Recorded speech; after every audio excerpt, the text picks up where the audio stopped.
मैं जब 15 साल का था, एक दिन मेरी माँ ने शॉपिंग जाते वक्त मुझे घर संभालने के लिए कहा। अंधेरा होने लगा था और मुझे ध्यान आया कि मेरा छोटा भाई कहीं नजर नहीं आ रहा था।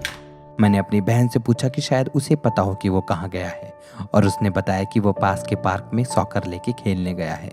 मैंने उसे घर की निगरानी करने के लिए बोला और दौड़ता हुआ पार्क की ओर गया।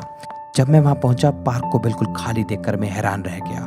मैंने अपने भाई का नाम भी पुकारा, लेकिन कोई जवाब नहीं आया। मुझे चिंता होने लगी और तभी अचानक मुझे बाईं ओर से एक धीमी सी दबी हुई आवाज आई। मेरे मुड़ते ही मैंने देखा कि एक लंबी सी परछाई उस ऊंचे फेंस के पीछे गायब हो रही थी।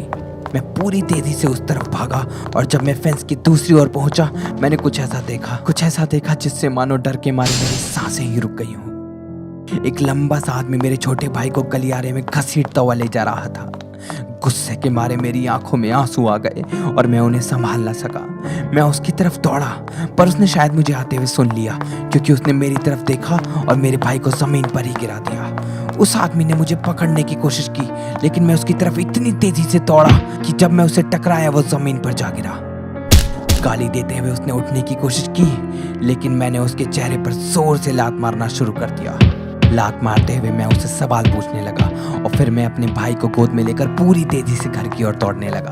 तब तक बाहर घना अंधेरा हो चुका था और मेरी माँ भी घर पर आ चुकी थी। वो चिंता के मारे बहुत परेशान थी और हमारे चेहरे देखते ही वो जान गई थी कि जरूर कुछ बुरा हुआ है। सारी बात बताते बताते मैं और मेरा भाई दोनों रोने लगे और हमें देखकर हमारी माँ भी हमारे साथ रोने लगी और हमें गले लगा लिया। और फिर आखिर में पुलिस को भी बुलाया गया, पर वो आदमी फिर कभी नहीं